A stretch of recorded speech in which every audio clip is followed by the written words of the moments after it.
ఉద్యోగం కోసం చూస్తున్నారా? ఓం శక్తి ప్రైవేట్ లిమిటెడ్ కంపెనీలో మార్కెటింగ్ జాబ్స్ 20,000 నుంచి 30,000 వరకు జీతం ఉంటుంది. సంప్రదించండి.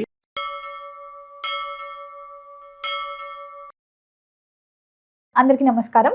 ప్రస్తుతం మనతో పాటు ఉన్నారు ప్రముఖ తంత్ర జ్యోతిష్యులు, జ్యోతిష్య రత్న, జ్యోతిష్య సామ్రాట్ డాక్టర్ చింత రుక్మందర్రావు గారు. గురుగారితో మాట్లాడదాం. నమస్కారం గురుగారు. మాతృదేవోభవ, పితృదేవోభవ, ఆచార్య దేవోభవ. ఓం నమో మాందేశ్వరాయ నమః. అందరూ బాగుండాలి, అందరికీ మంచి జరగాలి. గురుగారు, ఆగస్టు మాసంలో కుంభరాశి వారికి ఎలా ఉండబోతుందంటారు? ఎలాంటి జాగ్రత్తలు తీసుకోవచ్చు అంటారు? ఆర్థిక పరంగా, ఆరోగ్యపరంగా ఈ మాసం వీరి గ్రహ గోచారం ఏంటంటారు? అలాగే ఈ మాసంలో చంద్రగ్రహణం, సూర్యగ్రహణం ఏర్పడబోతున్నాయి కాబట్టి వాటి ప్రభావం కూడా ఈ కుంభరాశిపై ఎలా ఉంటుందంటారు? 2020 సంవత్సరం ఆగస్టు మాస ఫలితాల్లో భాగంగా కుంభరాశి వాళ్ళకి ఎలా ఉంది అంటే, దీనికన్నా ముందు గ్రహణాలు, కుంభరాశిలోని చంద్రగ్రహణము, సింహరాశిలో సూర్యగ్రహణము, ఇవి భారతదేశంలో కనిపించవు. ఈ దేశంలో ఉన్న వాళ్ళు చింతించాల్సిన అవసరం లేదు. విదేశాల్లో ఉన్నటువంటి కుంభరాశి వాళ్ళకు గోటి చుట్టపైన రోకటి పోటు లాంటిది.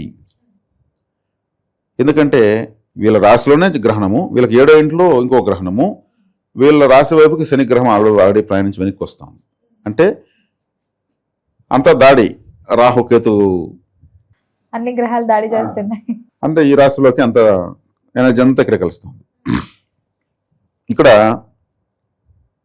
కుంభరాశి వాళ్ళకు జన్మంలో గ్రహణం జరగడం అది ఒక విధంగా అన్కంఫర్ట్. అంటే గతంలో వీళ్ళు తీసుకునే నిర్ణయాలు యొక్క ఎఫెక్ట్ ఇప్పుడు కనిపిస్తుంది. ఇప్పుడు తీసుకునే నిర్ణయాలు అంత పర్ఫెక్ట్గా తీసుకోలేకపోతారు. శని ఇటువైపు రావడమే కారణం. ఎల్ఎల్సి నడుస్తుంది, మళ్ళీ శని ఇంకొక 5 నెలలు ఇక్కడ వెనక్కి వస్తున్నాడు, ఈ రాశి వైపుకి వచ్చేస్తున్నాడు.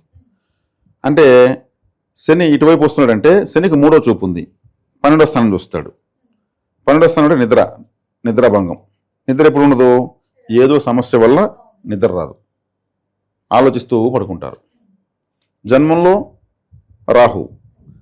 రాహు ఉంటారంటే ఆయన మెలిఫిక్ ప్లానెట్. ఏదో ఆశ అట్లా ఇట్లా లైట్లాగా వెలుగుతూ ఉంటుంది, అది ఆరదు, వెలగదు, ఇట్లా అంటూ ఉంటుంది, రెండూ జరుగుతూ ఉంటుంది. దాని తర్వాత శనేశ్వరుడు 5 నెలల పాటు ఇటు వస్తున్నాడు. 7వ ఇంట్లో 180 డిగ్రీస్లో కేతుగ్రస్త రవిగ్రహణం, అది మంచిది కదా. అంటే జీవిత భాగస్వామి, అంటే జీవిత భాగస్వామికి కూడా మంచిది కాదు అని అర్థం. మామూలు సూర్యచంద్ర గ్రహణం అంటే తల్లిదండ్రులకి కష్టం వచ్చినట్లు లెక్క. కాబట్టి వీళ్ళు ఎక్కువగా ఏం చేసుకోవాలంటే, నన్ను అడిగితే దుర్గా గణపతి మంత్రం చేసుకోవడం మంచిది. దుర్గా గణపతి మంత్రం. కాబట్టి దుర్గాదేవి అంటే గ్రామదేవత దుర్గాదేవి. వినాయకుడు ప్రతి గ్రామంలోనూ ఉంటాడు. కాబట్టి విఘ్నేశ్వర ఆరాధన, దుర్గారాధన చేయడం మంచిది. అదేవిధంగా ఉలవచారుతో చేసిన అన్నం దానం చేయడం మంచిది. దానం చేయాలి. ఉలవలతో చేసినటువంటి గుగ్గుళ్ళు కానీ సుండలు కానీ ఉంటుంది కదా, దాన్ని దానం చేయొచ్చు. అదేవిధంగా మినుములతో చేసినటువంటి ఆహార పదార్థాలు, మినప వడలు కానీ, మినప దోశలు కానీ, మినపట్టు అంటూ ఉంటారు కదా, ఇటువంటి దానం చేయడం మంచిది. రాహుకాలంలో, శనివారం రాహుకాలంలో మినుములతో చేసినటువంటి ఆహార పదార్థాలు, మంగళవారం యమగండంలో ఉలవచారుతో చేసినటువంటి ఆహారాన్ని దానం చేయడం మంచిది. ఇది రాహుకేతులకు సంబంధించినటువంటి ఆహార పదార్థాలు ఇవి. అదేవిధంగా వీళ్ళకు రాహు అంటే డ్రైవర్ అని అర్థం. డ్రైవర్ అంటే కమ్యూనికేటర్స్ అని అర్థం. ఈవెన్ స్విగ్గీ, జొమాటో బాయ్స్ కానీ, ఆటోతో లెవెల్ కానీ, రిక్షాతో లెవెల్ కానీ, కొరియర్ బాయ్స్ కానీ, మన హోటల్లో మనకు భోజనం పెట్టే ఒక వ్యక్తి కానీ, కమ్యూనికేటర్స్ వీళ్ళంతా. ఎక్కడన్నా సరే, ఇప్పుడు మన హోటల్కి వెళ్తే మనకు వడ్డిస్తున్న వ్యక్తికి మనం తిన్న దాంట్లో ఒక 10% టిప్ ఇస్తే ఎంతో మంచిది. ఒక 1000 రూపాయలు తింటే 100 రూపాయలు ఇవ్వాలి, 100 రూపాయలు తింటే ఒక 10 రూపాయలని ఇవ్వాలి. ఆ టిప్స్ వల్ల వాళ్ళు ఏదో అడిషనల్ ఇన్కమ్ సంపాదించుకుంటూ ఉంటారు. కాబట్టి ఈ రాహు అంటేనే ఒక కమ్యూనికేటర్స్ అని అర్థం అనమాట. ఇంటర్నెట్ రాహువే. ఈ రాహువే లగ్నంలో ఉంటూ, రాశిలో ఉంటూ, గ్రహణం చంద్రగ్రహణం వస్తూ, చంద్రుడు మనసుకు సంబంధించిన వాడు, 7లో కేతు ఉంటూ, అక్కడ సూర్యగ్రహణము. కాబట్టి కేతు అంటే పూర్తిగా ఆటంకాలు, విఘ్నాలు. ఆటంకం అంటే విఘ్నం అని అర్థం. అందుకే విఘ్నేశ్వరుని ఆరాధిస్తే కేతు అనుకూలిస్తాడు, దుర్గాదేవిని ఆరాధిస్తే రాహు అనుకూలిస్తాడు. ఈ దుర్గా గణపతి మంత్రం చదువుకోవడం రాహుకేతుల యొక్క ప్రభావం తగ్గుతుంది. ఈ మాసమంతా కాలభైరవ ఆరాధన చేసుకోవడం మంచిది. కాలభైరవ ఆరాధన ఎందుకు చేయాలంటే శనేశ్వరుడు కంట్రోల్ అవుతాడు. కాలభైరవ చదువుకోవడం, వీధి కుక్కలకు ఫుడ్ పెట్టడం. ఇదే వడలు కాశీకి వెళ్ళి వస్తే ఎవరన్నా వడలు మాల చేసి, బుద్ధి వడల మాల కుక్కకు మెళ్ళ వేస్తారు ఆ గ్రామంలో, కాలభైరవుడికి సమర్పించినట్టు. అలా కుక్కలకు బుద్ధి వడలు పెట్టచ్చు శనివారం రాహుకాలంలో. ఇవన్నీ ఖచ్చితంగా చేసుకోవాలి పరిహారాలు. వీళ్ళు చాలా రోజులుగా టెస్ట్ మ్యాచ్ ఆడుతూనే ఉన్నారు ఈ ఏలియన్స్ని ప్రభావం వల్ల. ఇది మళ్ళీ ఆయన వెనక్కి వస్తున్నాడు. ఆ సంవత్సరంలో 5 నెలలు ఆయన వెనక్కి వస్తాడు, ప్రతి సంవత్సరం 5 నెలలు వెనక్కి వస్తాడు. కాబట్టి ఇప్పుడు నేను చెప్పిన పరిహారాలు కొంచెం స్ట్రిక్ట్గా చేసుకుంటే మంచిది. జాతకంలో శుభగ్రహ దశలు జరుగుతున్న వాళ్ళకైతే ఇవన్నీ పెద్దగా ప్రభావం చూపించవు. సాధ్యమైనంత వరకు అందరికీ శుభగ్రహ దశలే జరుగుతూ ఉండవు కదా. అవును. కాబట్టి కుంభరాశి వాళ్ళకు ఎప్పుడు వీళ్ళు ఎవరికి చెప్పకుండా ఏదో కొన్ని ఘనకార్యాలు చేయాలనేసి నష్టపోతూ ఉంటారు. ఏదో పెట్టుబడులు పెట్టి సంపాదించాలని, సీక్రెట్ డాక్యుమెంట్స్, సీక్రెట్ రహస్య ఆస్తులు సంపాదించి పెట్టేసి పోయే వాళ్ళంతా కుంభరాశి వాళ్ళే. ఆయన చనిపోయిన తర్వాత ఆయన ఆస్తులు బయటపడుతూ ఉంటాయి. ఇది ఎప్పుడు సంపాదించడం ఎవరికి తెలియదు, బతుకుండా ఎవరు చెప్పండు. కంపల్సరీ సీక్రెట్ మెయింటైన్ చేస్తారు. సీక్రెట్ అంటేనే కుంభం, కుంభం అంటేనే సీక్రెట్. కాబట్టి అలా ఇప్పుడు ఏలాల్సిన ప్రభావం వల్ల ఎంతో నష్టపోయి ఉంటారు వీళ్ళు, ఎవరికి చెప్పుకోలేక. వాళ్ళు నష్టపోయినాక నష్టపోయిన కనిపించరు, అదొక కెపాసిటీ ఉంటుంది వీళ్ళకి. కాబట్టి ఇప్పుడు శని రాహు కేతు తాకడతో ఇది ఉంది. కాబట్టి గురుబలం కూడా లేదు. 6వ ఇంట్లో గురువు ఉన్నాడు. కాబట్టి ఇక్కడ 8వ ఇంట్లో శుక్రుడు నీచబడుతున్నాడు. కాబట్టి ఇక్కడ వచ్చేకాడికి వివాహ అనుకూలత, దాంపత్య అనుకూలత కూడా చాలా తక్కువగా ఉంది. కాబట్టి ఇప్పుడు నేను చెప్పిన పరిహారాలు సీరియస్గా చేసుకోవాలి. మరి కుటుంబ వాతావరణం ఎలా ఉంటుందంటారు? కుటుంబంలో వాతావరణం అన్నా కదా, మన శని వక్రంలో ఉన్నాడు.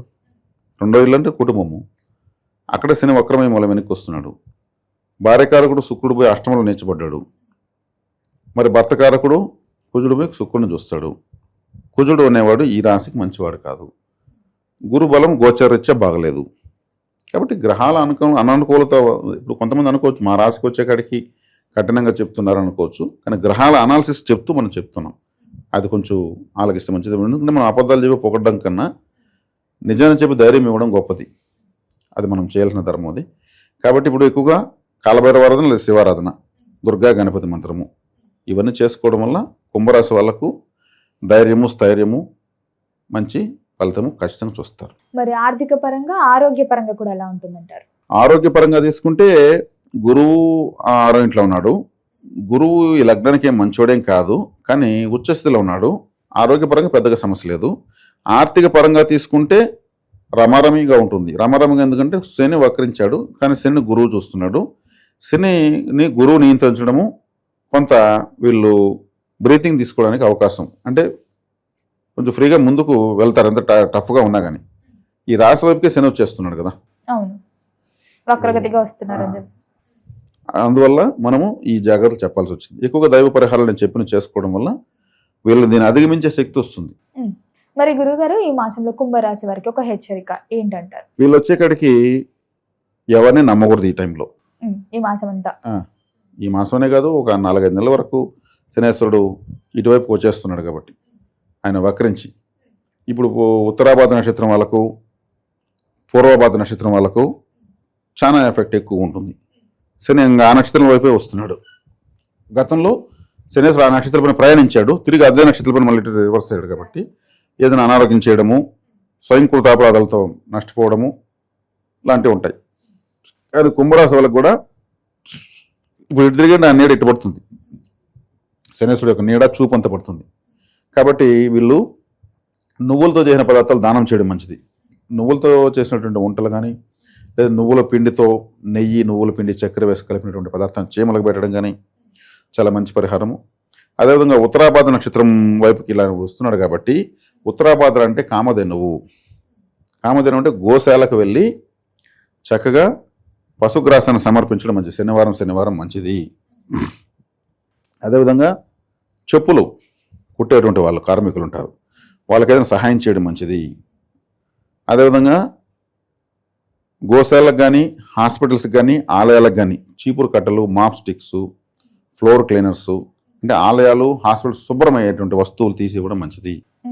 అవన్నీ శుభ్రత అంటేనే ఒక శానిటైజింగ్ అంటేనే శనేశ్వరుడు. అందుకే చీపురు కట్ట ఆయన ఆయుధం, మనుషుల జీవితాలు ఊడుస్తాడు కదా.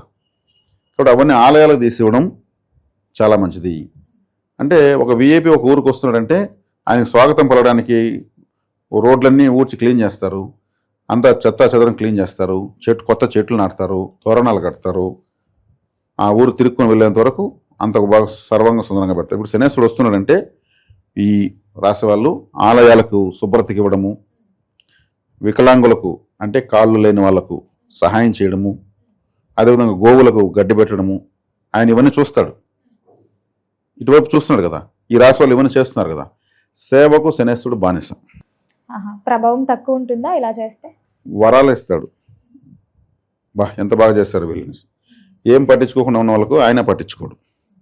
పట్టించుకోవడం అంటే ఏమి, శుభాన్ని ఇవ్వడు, ఏం నెగిటివ్ దాన్ని అట్లా చేస్తాడు, స్ట్రిక్ట్ ఆఫీసర్ కాబట్టి. ఇవన్నీ చేసుకోవడం వల్ల శని గ్రహము యొక్క అనుగ్రహాన్ని పొందినట్టే లెక్క. గురుగారు, మొత్తం మీద ఆగస్టు మాసంలో కుంభరాశి వారికి ఎలా ఉంది, ఎలాంటి జాగ్రత్తలు తీసుకోవాలో తెలియజేసినందుకు ధన్యవాదాలు. ధన్యవాదాలు.